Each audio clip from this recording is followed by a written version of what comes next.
Bonjour, bienvenue dans votre chaîne Univers Mathématique. Dans cette vidéo, on va voir la correction de l'exercice numéro 3, examen national 2014, session normale. Donc cet exercice est en relation avec les suites numériques.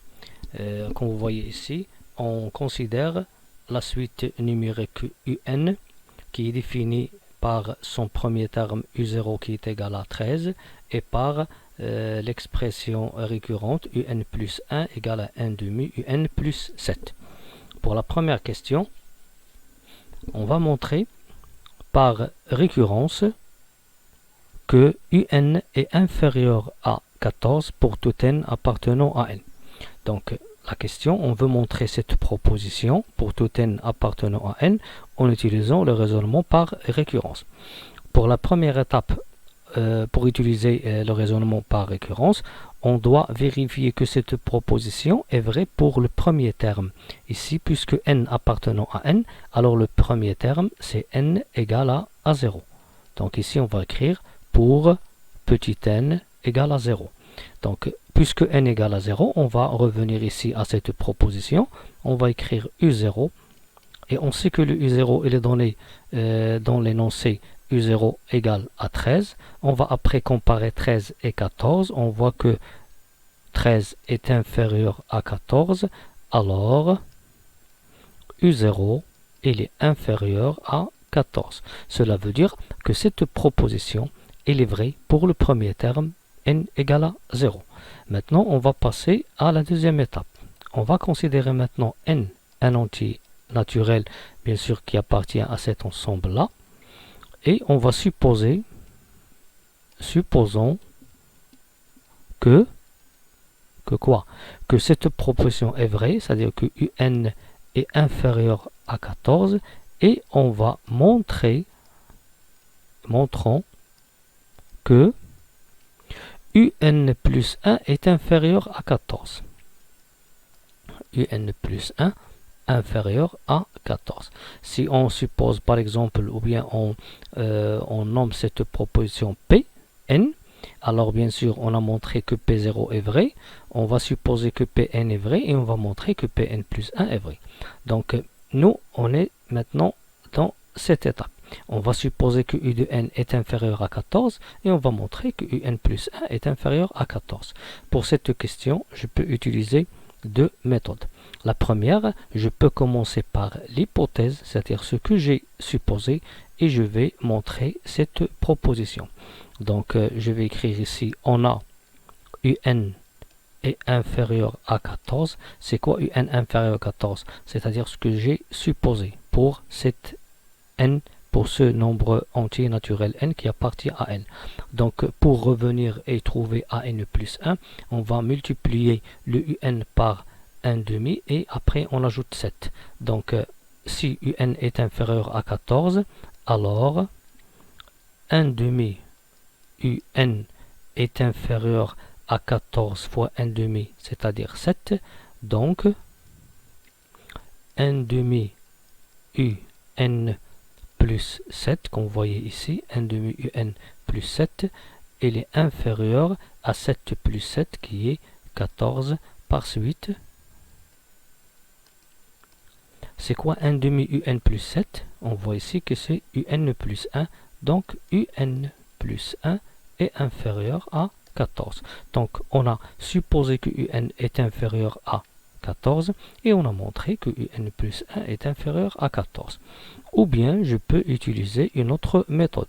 Ou bien, si je ne veux pas utiliser cette méthode d'encadrement, je peux bien sûr montrer directement ce que cette proposition, c'est-à-dire que UN plus 1 est inférieur à 14. Et pour montrer que ce terme est inférieur à 14, on va commencer par la différence UN plus 1 moins 14. Il faut montrer que cette différence est négative.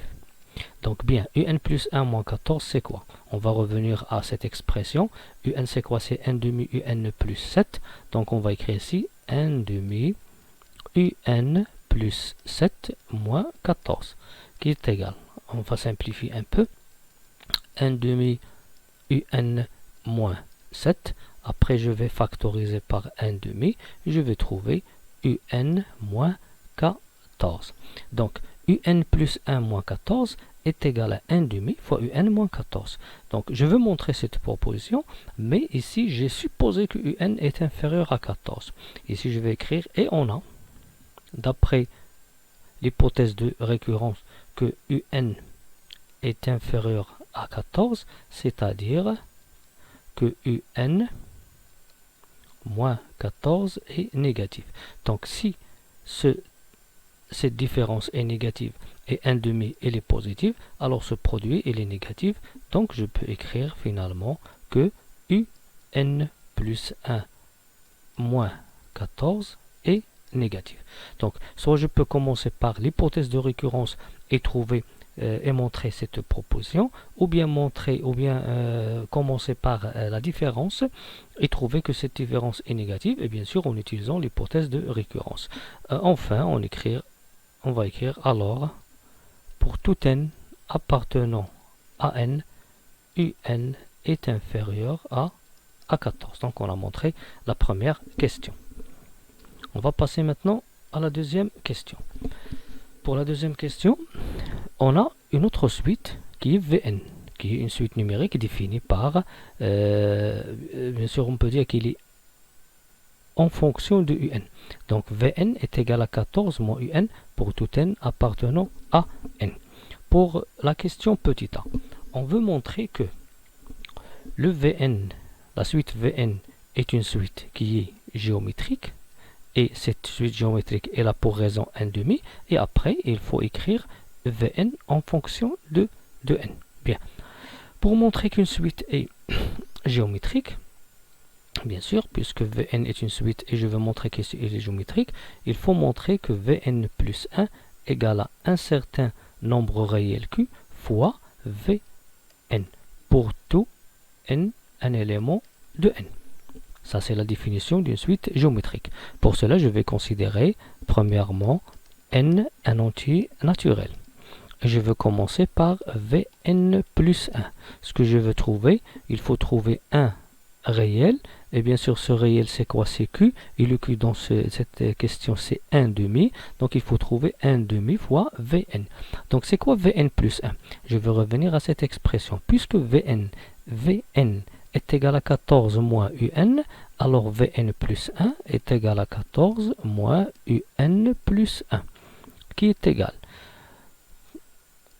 Après, je vais remplacer UN plus 1 en utilisant la première expression de UN plus 1. C'est quoi UN plus 1? C'est 1/2 UN plus 7. Donc, entre parenthèses, 1/2 UN plus 7. Bien. Qui est égal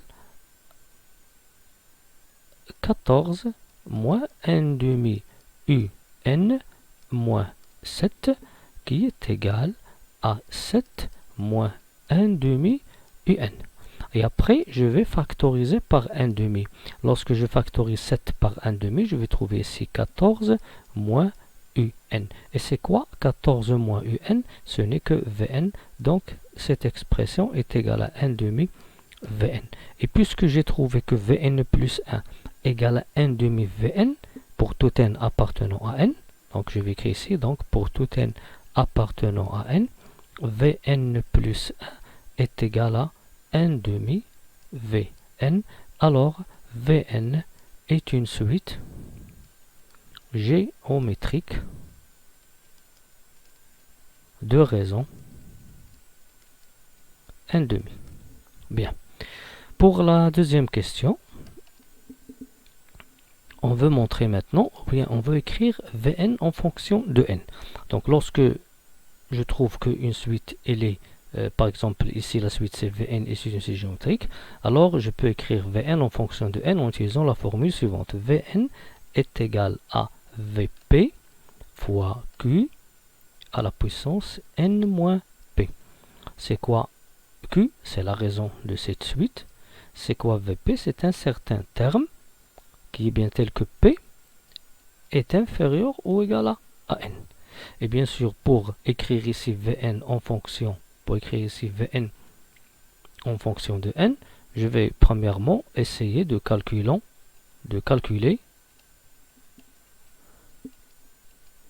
V0. On va calculer V0 pour donner bien sûr à la valeur P la valeur 0. Ici, on va donner la valeur 0. Pour V0, c'est quoi V0? On va revenir à l'expression qui lie Vn et Un. Donc V0, c'est quoi? C'est 14 moins U0. C'est quoi U0 d'après l'hypothèse? C'est 13. Comme vous voyez ici, c'est 13. Donc c'est 14 moins 13 qui est égal à 1. Donc V0 est égal à 1. Après, on sait maintenant que si on prend n éléments de n, je peux dire maintenant que Vn égale à V0 fois Q à la puissance n moins 0 en remplaçant le n, le p par 0. Donc c'est quoi V0? C'est 1. C'est quoi Q? C'est 1 demi. La puissance c'est n. Donc finalement Vn est égal à 1 demi le tout à la puissance n. Donc finalement Vn pour tout n appartenant à n, Vn est égal à 1 demi le tout à la puissance n. Donc on a montré que Vn est une suite géométrique et on a écrit bien sûr Vn en fonction de n sous la forme 1 demi le tout à la puissance n. Pour la question petit b, on veut déduire, c'est-à-dire en utilisant les questions précédentes. Que Un est égal à 14 moins 1 demi le tout à la puissance n pour tout n. Et après, on va calculer la limite de cette suite qui est Un. Donc, pour déduire que Vn, on a d'après la question précédente, on a montré que Vn est égal à 1 demi à la puissance n. C'est une suite géométrique de raison 1 demi. Donc, ici, on va revenir à cette relation qui lie Vn et Un. Puisque Vn est égal à 14 moins Un, cela bien sûr est équivalent à dire que le Un est égal à 14 moins Vn, équivalent aussi à dire que Un égale 14 moins. Le Vn, on a déjà montré que la suite le terme Vn est égal à 1 demi le tout à la puissance n. Donc, pour tout n appartenant à n, Un égale à 14 moins 1 demi le tout à la puissance n. Pour la deuxième question, ou bien pour continuer à répondre à cette question, pour calculer maintenant la limite quand n tend vers plus l'infini de Un. Bien, on sait que Un est une suite qui est définie d'après cette expression récurrente. Et bien sûr, on a utilisé la suite Vn, qu'on a montré que c'est une suite qui est géométrique, qu'on a écrit en fonction son terme général en fonction de n, et on a montré aussi que, on a aussi écrit Vn en fonction de n. Donc pour calculer la limite de Un, on va calculer la limite quand n tend vers plus l'infini de 14 moins 1 demi le tout à la puissance n. Quoi est égal à cette limite? On va calculer premièrement la limite quand n tend vers plus l'infini de 1 demi le tout à la puissance n. Cette limite est égale à 0. Pourquoi? Parce que 1 demi, il est compris entre moins 1 et 1. Parce qu'on sait que si on a une limite sous la forme q à la puissance n, quand n tend vers l'infini, q à la puissance n, il tend vers 0, si q est compris entre moins 1 et 1. Donc, puisque 1 demi le tout à la puissance n, il tend vers 0, alors cette limite, c'est 14. C'est la méthode qu'on utilise pour calculer la limite de cette suite qui est Un. Pour la question C, on veut déterminer maintenant la plus petite valeur de l'entier naturel n. N, c'est un entier naturel pour que Un soit supérieur à 13,99. On va commencer par le fait que Un est supérieur à 13,99. Cela est équivalent à dire à quoi? Donc on va utiliser, puisqu'on cherche la valeur de n, on va utiliser l'expression du Un en fonction de n, qui est bien sûr celle-là, 14 moins 1 demi le tout à la puissance n. Donc on va écrire ici 14 moins 1 demi le tout à la puissance n, qui est supérieur à 13,99. Si et seulement si moins 1 demi le tout à la puissance n, il est supérieur à 13,99 moins 14. Si et seulement si moins 1 demi le tout à la puissance n est supérieur à, c'est quoi cette valeur? Cette valeur, c'est moins 0,01 qui est moins, je peux l'écrire moins 10 à la puissance moins 2. Pardon, le moins ici, en dehors de cette puissance. Bien, donc c'est moins le tout 1 demi à la puissance n.